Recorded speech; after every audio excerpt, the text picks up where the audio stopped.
Susie, we are live and ready to take on a Rumble today. Yeah. You and I head to head, and you are so over the top, overconfident, cocky, like you're going to win this hands down. Yes, I am. I think, Suze, that maybe you're a little complacent once you realize that not everyone sees the world the way you see it, that maybe there's no shock in people agreeing with me. There will be. If people agree with you today, I will be absolutely gobsmacked. We're going to get into the use of a phone in bed at night, plus a whole lot more as we get into our live Luke and Susie discourse. The Luke and Susie quotable in just moments, and it's talking about insanity. It's Luke and Susie with Faith Family Culture. It's Luke and Susie with you. We're broadcasting from the reason. What's the wise words of someone from yesteryear? Quite overconfident, Suze. You're really full of yourself right now, aren't I've not you? even prepared an argument. That's how confident I am. That is. I barely need to say a word and I will win this. Can I suggest to everyone who's going to be voting in today's Rumble that maybe she just needs to be brought down a peg or two, and no matter what you think, vote against her for that reason alone. I am clutching at straws. You very much are. I will do whatever I can to win this argument. We're going to get to that because the consequences for our marriage are quite significant. That's right. We're going to be talking nostalgic food as well today and the sensible things that we've heard in life. But let's kick off, Luke, with the Luke and Susie quotable. It's so good, it's worth repeating. You can say that again. It's so good, it's worth repeating. Luke and Susie quotables. We're coming up towards Miracles Day, Luke, and this is, I just think, such a relevant quote today. From John Bunyan, it says, "You have not lived today until you have done something for someone who can never repay you." Boom, John Bunyan. Boom. I mean, that's a life well lived. If you go through and every single day you find something big or small that you can do that is about a selfless gift, that isn't about what you get back, but about what you give. Well, and I think, it's so often we understand the reason why we might do something for somebody, quid pro quo, and there's a whole lot of, I scratch my back, you scratch yours, but this isn't that. Mm. This is actually understanding the dynamic of the world, that you just have an opportunity to do something for somebody that you never expect, never calculate, never plan for a return. And yet, can I tell you that when you live that way, it's amazing the return that comes your way. Yeah. It's amazing what comes back to you. And life doesn't all of a sudden have no problems. So it's not the key to unlock, making more money is to give some away. But at the same point, there's something that happens in the world when you are just generous and actively standing up for other people without expectation of return. Oh, absolutely, 100%. It's like the like attracts like, and I just think what a powerful way to be able to live our lives. John Bunyan, our quote today, "You have not lived today until you've done something for someone who can never repay you." John Bunyan, #quotable. It's Luke and Susie live with our discourse, and we are about to get into our first discourse question that's come through to the show. Make sure if you are watching online through the Luke and Susie community or on YouTube that you click on the link and start chatting.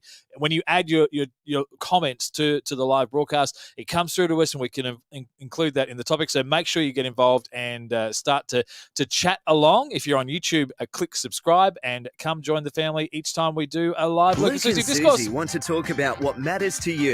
To share your thoughts or suggest your topics to be discussed, the Luke and Susie discourse. After talking to Jacob food, we're talking nostalgic food, the food that when we smell it or we cook it, it just takes us back to our childhood.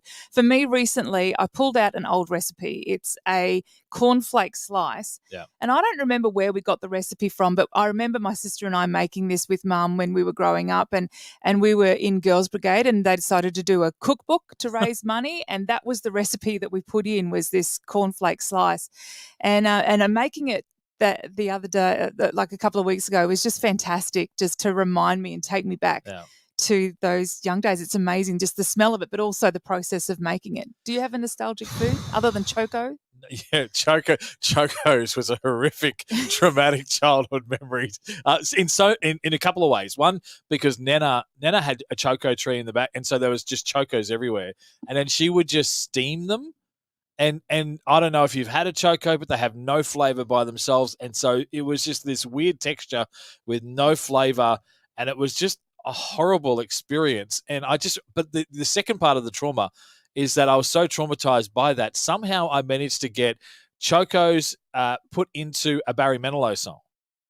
And so I've spent my entire life going, choco for dinner. And I don't quite understand what's going on. But actually, my childhood memory, the food that I haven't had as an adult, but I remember distinctly, and the images of doing this is condensed milk straight from the tin.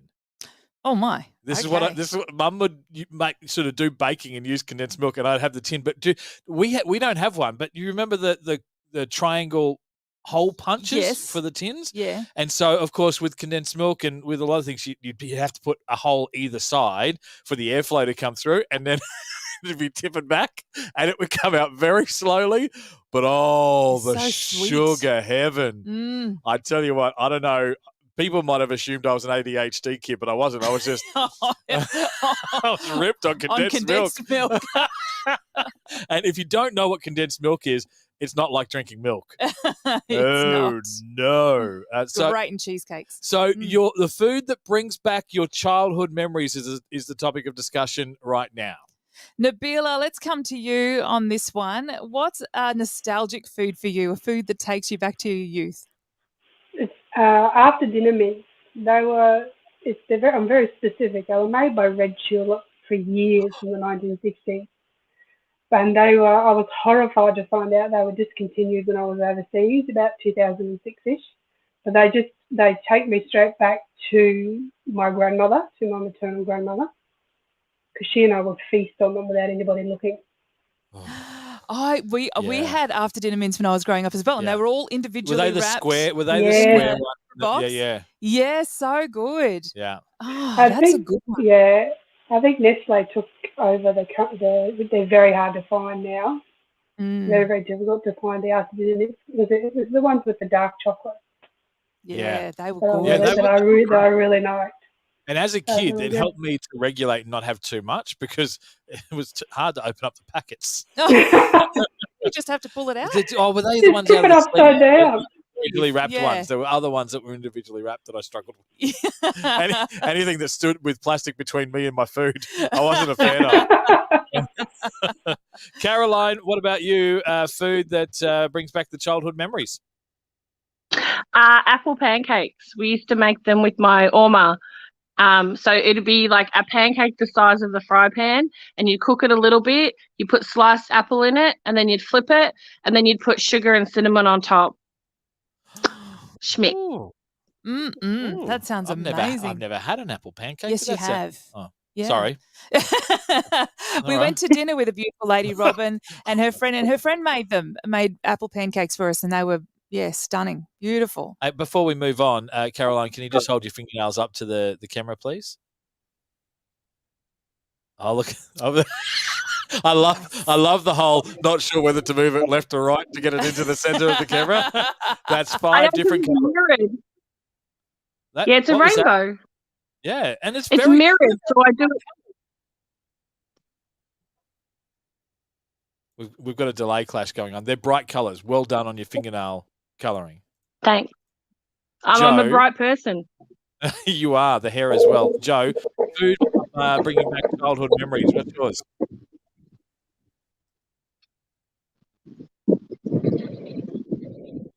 Joe, what's your food bringing back the childhood memories? It's not really so much a childhood memory, but many years ago, someone introduced me to a pavlova smash. So rather than going to all the effort of making a proper pavlova, you just put the shell in the bottom of the plate, get your cream, get your fruit, throw it all together, smash it up, and go for it. Yeah, well, nice. Which is funny because it's one of those things. I was in England in a place called Eton, and they said we've got to introduce you to a local dessert. This was from here. This is the village it's from, and it was an Eton smash. And I looked at it, and that's what it was. It was a pavlova broken, and I'm like, this is like got this history where someone made a pavlova, then they tripped while they were carrying it, dropped it on the floor, and when people go, oh, this is a disaster, and they've gone, I know, I meant to do that because It's an Eton smash. And someone's got away with it for like, 50 years, Suze. I don't understand. But it was very nice. It was very nice. So- I had an Eton smash in Eton. In Eton, that's Yeah. amazing. Some great memories coming through. Jess says, my grandfather's pea and ham soup always brings back the best memories. Oh, pea and ham. I don't think I've had. Have I had a pea and ham soup, yes, Suze? you've had pea and ham soup at our friend Clayton and Mandy's house. Oh, really? Yes. Yes. Wow. Who made that? Mandy. Was that one of those? Because we used to have those nights where we would have 3 families and someone would do the what's the first course? Entree. Entree. Wow. This is going so well for me right now. I think it might be time to move on, Suze. So. Our next topic of conversation coming up very soon, as we will be looking at a interesting question about the most sensible thing that anybody has ever said to you. But in the meantime, Suze, this is all possible because of our program sponsors, which is what we want to focus on right now, because there is so much to explore, so much to experience. There is so much Australia. Rediscover our great country, all of its beautiful secrets and majestic surprises. Head off-road with a Blue Water camper trailer from program sponsor Blue Water Campers. A quality Blue Water camper makes any adventure possible and every journey enjoyable. So take a look at the new range of Blue Water campers today and chat to the team about all the options available to you. Visit bluewatercampers.com.au. The amazing Blue Water camper, Suze. All this footage is actually from us on a camping trip where we took one of them out for a run, and it was the best It was time so good. ever. Let's get into a Even question. withstood a hailstorm, that one. That is true, and not a leak in it. And Not the a effort to set up and pull down was just so minimal. It was amazing. Suze, let's get into Craig's question that has been asked, which is, what is the most sensible thing that you have heard people say? Look, it's probably fair that we start with you on this, Suze. Mm-hmm. Mostly because you've spent so much time with me. Surely there's a long list of sensible things that you've heard from me. I would imagine I'm the top 100 on your list, right? Well, I've got a couple that stand out to me. I think one of the first things I remember being a sensible thing that was said to me was, and it was in the context of a conversation about being caught up in always having to feel good and always, living your dream and all of these things that get thrown around. And they said, sometimes you just have to do what you have to do to get done what you have to get done. And it's not about the feelings. It's about doing what needs to be done and doing the right thing. Yeah. And I just found that so sensible I think we can get so caught up in the emotion that we forget about actually living the life that we have to live and fulfilling the responsibilities that are ours. So I just thought that was so sensible. Do what you have to do to get done what you have to get done.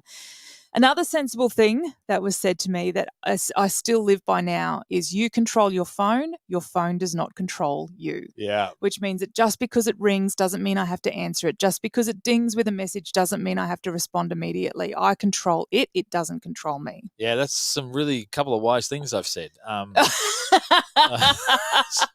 don't even remember saying them. There's so much goodness that comes out of me. Suze, one of the ones that stands out to me is so sensible that it's almost going to seem daft that it needed to be said. But it was a case of, I was freaking out when we were engaged and trying to plan our life, and we were going to relocate, and we had all the plans set up. We were going to be in Brisbane, and that's where it was going to be. I was in Toowoomba, you were in Brisbane at the time, and we had all these plans. And then I felt like there was that God was kind of moving for us to go to the Sunshine Coast. And I'm like, but it was this really kind of big, dramatic, clear kind of understanding that something different. And I'm like, Susie, I feel like God's calling me to the Sunshine Coast, but all our plans are in Brisbane. And I was freaking out. And I went, what do we do? You went, what do you mean, what do we do? I said, well, I feel like, we've got all these plans, but then it's just this sense that God says to go. And you went, well, we go. And I went, oh, yeah. And that was it. That was all I needed was I was freaking out about our plans versus what I thought was actually being changed. And you just simplified it down to just go. Just follow it. Just let's go with it. And it's funny that it feels so stupid that it needed to be said, but it was one of the most calming, sensible things that you've ever said to me. We just go. Yeah. Simplified life for me at the time. Fear is no excuse, I believe, was in that same conversation. Oh, right. So you're going to give me all your quotes. It was like, you're not going to quote me once, but you're going to give me the list of all the things that you said to me. Yeah, you're true. That is That is some good, wise things that you said as well. All right. Well, this is the question we have for you today. It was actually Craig who asked it, so we're going to go to Craig first on this one. What is the most sensible thing you heard someone say? Right. Well, if I had to put it down to two things, I would put it down to you, Susie, saying no, Luke. That sort of covers a whole range of stuff. Yeah. But I remember when I was many years ago dating, I don't know whether it was my dad or someone said to me, go into dating with your eyes wide open, and when you get married, what eyes half shut? And it was like, the context of that was, look at your future partner, get to know them and everything about them. But when you go to marriage, overlook the small things, overlook the things that once you found great and then now start to niggle. And it was like, that's a really good thing to sort of concentrate on. That's Wow. fantastic advice. I've not heard that before. Producer Sam, I mean, you've also probably heard a whole lot of very sensible things that I've said over the time, no question. What's the most sensible thing that you can recall having heard someone say? Use a better microphone. That would be the Luke quote that I have experienced. Yeah, well done. And you followed the advice as well. I see that Jess has got onto the chat and is, well, not adding much to the conversation. Can I might suggest? She says sensible Susie and ludicrous Luke. Sometimes alliteration doesn't work, Jess. Some beautiful advice that Renee's talking about here. She said, after having 5 boys, my daughter was born, and a very wise lady gave me this advice. Girls are different to boys. So remember, what you let her get away with as a child would be what she would expect to get away with as a teenager. That's always been in the back of my mind ever since. She's 14 today, so time will tell if it was advice worth listening to. Sounds like great advice to me. It does. Hey, now I'm missing where we're going to, Suze.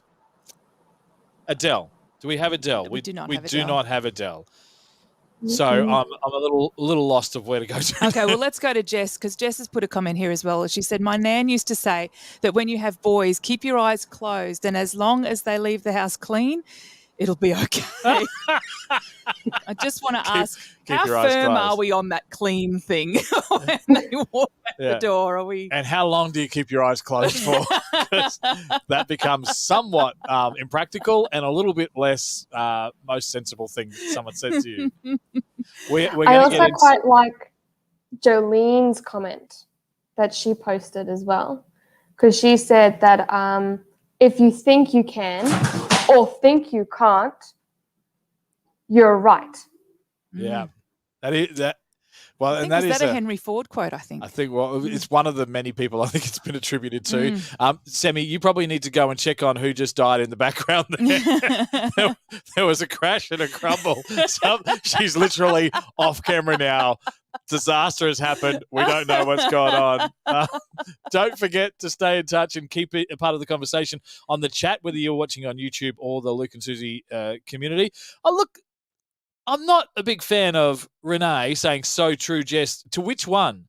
Was it about the clean or was it about ludicrous Luke? I'm just not sure which Jess comment she's agreeing with. We're going to get to our Luke and Susie battle on the way very soon. The one I'm going to win. The one you think you're going to win, but I'm pretty confident everyone on the chat I don't even and have on the to line try. is going to side with me on this. We're going to take 3 votes, and there is going to be a whole debate around the use of phones in bed. But Suze, let's explore what it means for the support from our program sponsors. Yeah, we are incredibly grateful to be able to provide shows thanks to program sponsor Blue Water Campers. So much to explore, so much to experience, and so much Australia. Rediscover our great country, all of its beautiful secrets and majestic surprises. Head off-road with the Blue Water Camper trailer from program sponsor Blue Water Campers. A quality Blue Water camper makes any adventure possible and every journey enjoyable. So take a look at the range at Blue Water Campers today and chat to the team about all the options available to you. Visit bluewatercampers.com.au. That's bluewatercampers.com.au. Suze, are you ready to rumble? I'm so ready to rumble. Luke versus Susie in a marriage battle royale. Let's get ready to rumble! Are you ready? Let's plant the issue first. Okay. So can I give a bit of a backstory Yeah. to the issue? So the issue we're Sure, you debating can make today, up your perspective and it's just not try and making up a convince everybody. perspective. Look, you're already losing. We haven't even started. The question we're ultimately getting to today is, should phones be allowed in the bed? Now, I want to add the statement, if you share that bed with another person, because... And let's face it, we're not talking generic here. We're talking their vote on our specific situation. Yeah, our specific situation is that Luke will watch something and then come to bed and then still have his phone to watch something more and then watch his sport news and then set the alarms or play the game. Read some emails. And do another, it could be who knows how long that he'll have the phone in bed. All while I'm trying to sleep and there's this light and there's noise through the headphones that I could vaguely hear. And as it gets, as the night goes on, it gets louder, what's coming out of the ears. And so I am proposing that so there can be I a just say, ban wait. on the phone in the bed. I need to step over the top because you're trying to make your argument in setting it up and make your case. The simple fact is that should be your argument time and not your setup time, because you've just tried to influence the jury, my dear, and that is against the rules of the Rumble game. Save it for your time. Rumbles do not have disqualifications, so we continue. So the point is, I do use the phone with the screen dimmed down to its absolute minimum and facing away as much as I possibly can from Susie's direction so that no light, it barely even makes a dent in the room, just a little glow. And I've got the noise cancelling little earbuds in, everything is clear. But the question is, who is going to take out the vote? So make the final 5% of your case since you've already set it up. Look, if you're in your own bed, you can do what you want to do. But if you are sharing with someone who's trying to sleep, there should be no phones in the bed. That's it? That are on. Right? Yeah. Well, okay, my turn. Mm-hmm. Night lights can aid relaxation before bed. So if you're worried about the light, reduce the fear of the dark, provide lighting at night for better visibility. It helps you to not have to turn on the light when you get up and go to the toilet because there's a little bit of glow there already. You're not going to trip over anything. Like, basically, it's a community service that I'm giving to you.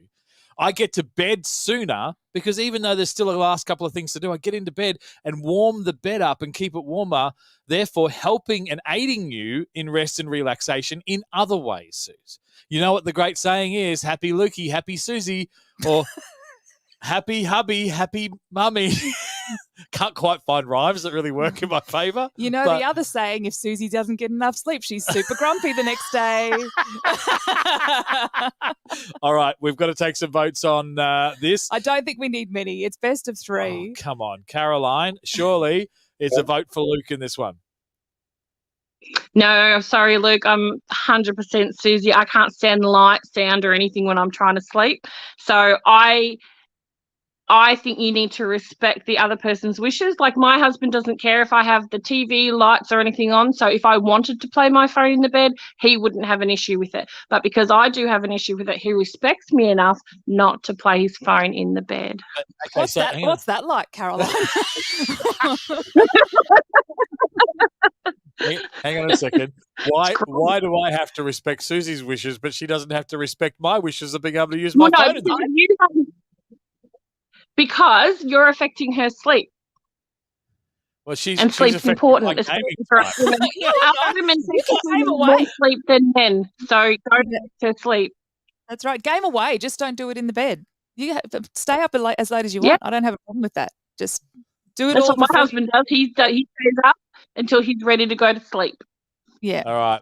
Now, so the respect you were talking about there, Caroline, that's a great word. I would like to go to Bev on the chat, who says, Bev says, I use my phone in bed. Then Bev says, yes, the screen is dimmed. And I agree with Luke. Bev, vote 1 in my direction. Oh, Bev. That's the second vote. Now we've got to go to the third and final vote. to decide. You don't understand how grumpy I get, Bev. You don't understand. Hey, leave Bev alone. Okay. Bev's made her choice. Suddenly I'm nervous. Okay, it's down to Craig. Look, okay, so before we go to Craig, I think that the odds are that he's not going to go in my favour because he's really nice and will typically side with you. But Before we get to that, can I just say we've got another message here that says, does anyone else wonder what game Luke is playing? Well, once I get on a roll, lots of them. When I get into a mode of my brain goes, I want to relax, but I'm not ready to go to sleep, then it'll find any excuse to be able to keep going. Jess thinks it must be Candy Crush for sure. No, I am not a Candy Crusher. But who is a Candy Crusher in our family? Level 4,772,000, Susie? Toy Blast. Toy Blast, sorry. Okay. Craig, here we go. Third and final decider on the vote. Should phones be allowed in the bed between Luke and Susie? Who's your vote for? No praying, Susie. That's just cheating. That's asking for a higher power. Look, I'm sorry, Luke, but yeah, it's a vote win for Susie. I do not like phones in bed, and yeah, I totally agree with Caroline and Susie's argument. If someone else is trying to sleep, it's their time to actually recharge. So, yeah, phones off, and do it somewhere else. Ooh.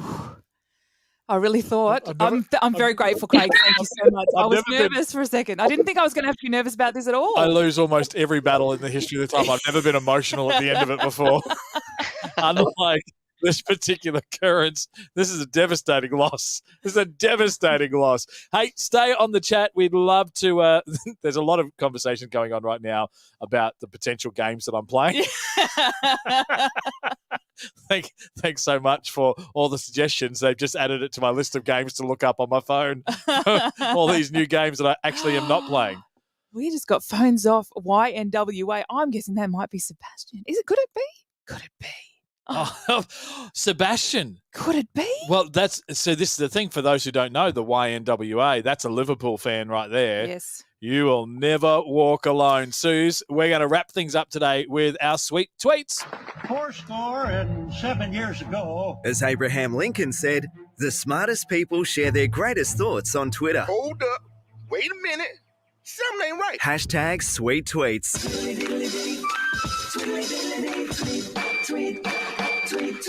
Okay, I've got a few. They're all varying themes today. Let's kick off with the first one. It is food related. Every time I eat a meal, I'm like, that's it. I'm never going to be hungry again. And lo and behold, a few short hours later, the unthinkable. Hours? Wow. That's within the hours of the I was on a diet where they said, like you get to eat every hour. Like but not sooner than an hour, but you get to eat every hour. And everyone was like, oh my gosh, I can't possibly eat that much. I'm sitting there going, 37 minutes, That's right. 48 minutes, 51 minutes. Come on! The next one, I agree with this. They should make a pill so that when you take it, nobody else can be in the kitchen at the same time as you. The struggle is real. Yeah, it is real. It is. If you close your eyes and press on them, that's what space looks like, and you've saved yourself millions of dollars. and the chance of any health conditions coming in, yeah. And the last one for parents today. My kids love playing pretend. My 9-year-old pretends to be a dinosaur, and my 13-year-old pretends she doesn't know us.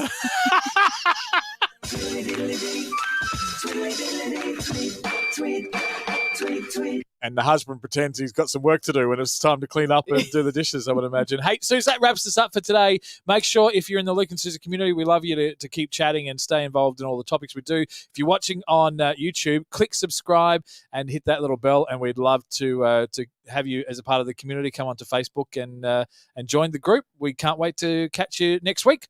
Bye. Bye.